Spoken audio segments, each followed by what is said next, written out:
The first hour of a major incident reveals the decisions the center made months before the first call arrived. Because in emergency services, you don't get the chance to practice the storm during the storm. You've got to be ready well before. And that's coming up next on TiPS Today in Public Safety. Welcome to TiPS Today in Public Safety, your go-to podcast for today's breaking stories in public safety news. Here's your host, Fletch, with today's tips. Welcome to TiPS Today in Public Safety. This is Fletch. I'm a NETA certified ENP, and every Monday, Wednesday, and Friday, I bring you important topics about public safety and communications. You know, there's something about a major weather event, wildfire, evacuation, flooding incident, large crash, or extended critical event that brings everything into focus. The phones start ringing, the information starts coming in, the resources begin moving. Everybody starts asking questions, and very quickly you learn whether the center is ready or not. But I'm not talking whether the plan exists, not whether somebody attended a meeting, not whether the technology was purchased. No, you learn whether the people, the process, the data, and the systems are all actually ready to work together, because you don't get to practice the storm during the storm.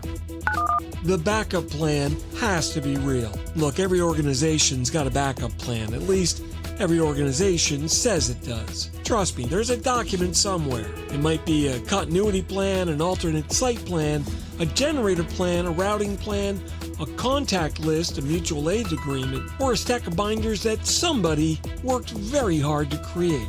Now, all that information, very valuable. But the plan is not real until it's been tested. Those backup circuits, do they actually work? Do your calls get routed the way you actually think they do? And what about that alternate location? Do they have the right equipment? What about access, connectivity? And don't forget credentials and contact information. And most importantly, the right procedures. That big loud generator in the parking lot, does it actually start when commercial power is gone? And do people know who to call if when something fails at 2 o'clock in the morning? Because you know that it will. When was the last time you actually validated those vendor escalation numbers? Are those current contacts, or is that the same group of folks from when that list was created back when phones had rotary dials? And don't forget about hard copies of your documents when the normal network, normal building, or normal routine becomes unavailable. Yeah, those are the fun questions. They're not the questions people like asking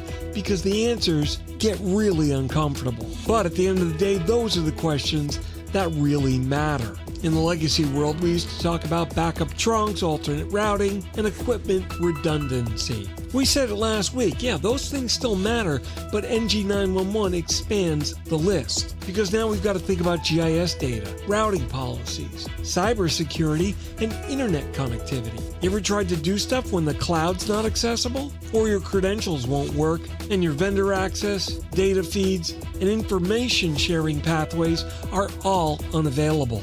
Today, the system is a lot bigger, and that means preparedness has to be bigger too. Information has to move before the incident does. Look, in any major event, the problem is rarely the lack of information. No, the problem is too much information arriving in too many different places, too many different times, in too many different formats. Weather alerts, road closures, evacuation zones, shelter locations, hospital status, utility failures, responder availability, mutual aid requests, social media reports, missing person information, and additional resource needs. Now, the question's not whether that information exists. Sure it does. The question is whether the right person can find the right information fast enough to do something with it. And that's why data's got to be prepared and organized well before the incident. Mapping is critical, so boundaries need to be current and accurate, as well as location data. All the various contact lists need to be maintained, and the voluminous mutual aid procedures all need to be understood by the people who are going to implement them. If you're going to connect to other agencies, the people in those agencies may receive a transfer, and they're going to need to know what information they're expected to receive and what they're expected to do with it. Answering phone calls 2 towns over is an exercise in futility if they don't have access to your radios, your CAD, or communication with your agency. And probably just as important, public safety needs to practice the handoff. Back on Wednesday, we talked about training as the first deployment. This is where that becomes real. You can't wait until a large event is underway to explain the backup routing plan. You can't wait until the water is rising, only to discover that the map layer is out of date. And you can't wait until a call needs to cross 3 jurisdictions to start deciding who owns what. At the end of the day, the caller doesn't care where the jurisdiction line is, and the storm certainly doesn't either. So the information's gotta move before the incident does. Prepare the people, not just the systems. This may actually be the most important point of all. Public safety typically spends a great deal of time preparing their systems. We test networks, we maintain equipment, we update software, we build redundancies, we write policies. And yeah, all of that is necessary. But those people that are working the event are the operational system, and they need to be prepared too. Who's going to staff the center if the event lasts 12 hours, 24 hours, 3 days? Who's going to bring food? Who's handling relief? And who's looking after the people that people are looking after who can't get home? Who's helping out with their transportation, childcare, fuel, lodging, and all the other things that become very real when a large accident affects the whole community? Who's watching the watchers, the telecommunicators who've been taking calls from the people trapped in floodwater, calling from burning homes, or trying to find loved ones? Yeah, preparedness is not just about having enough chairs, generators, and radio channels. It's about recognizing that people are carrying the weight of that entire event on their shoulders. You need to give them priorities, give them practical procedures, give them breaks when you can, and give them good information. Give them the supervisor that's got the superhuman powers to be visible and engaged. And then after the event, give them time to recover, learn, and be heard. The technology matters, the plan matters, but the people are the ones who make the whole thing work.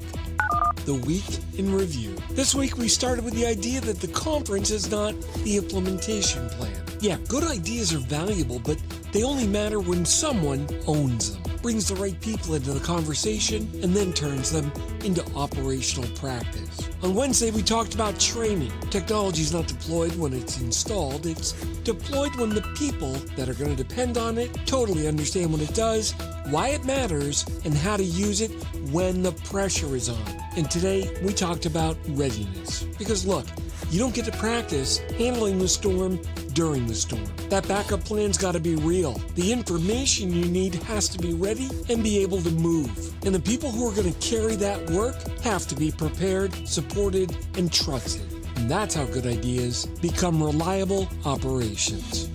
The bottom line. Remember, preparedness is not just a binder on the shelf. It's the work that you've already done before that first call comes in. And that wraps up this week of Tips Today in Public Safety. This is Fletch. I hope this information was relevant because the end of summer and the storms are coming. Best of luck and buckle up. Thanks so much for listening. We'll catch you next week. Take care. Hey, it's Fletch. Thanks so much for joining me today. I really hope you learned something new. Please remember to like and subscribe so you'll be notified of all of our new episodes. TiPS publishes 3 times each week on Monday, Wednesday, and Friday mornings at 8 a.m. Eastern. You can also listen to or read my blogs and other long-form content at fletch.tv, and my professional website with all my contact information is at fletch911.com. Once again, thanks so much for spending some time with me. And if you're in public safety, as always, thanks for what you do every single day. We'll catch you later. Take care. You've been listening to Tips Today in Public Safety, your go-to podcast for today's breaking stories and public safety news. Hosted by Fletch and available every Monday, Wednesday, and Friday. Catch past episodes on 911tips.com. I am Spider Harrison, the official 911 voiceover dude. No small animals were harmed in the making of this podcast. However, it may contain peanuts, or peanuts may have been used in its production. This content is void where prohibited or expressly forbidden by law.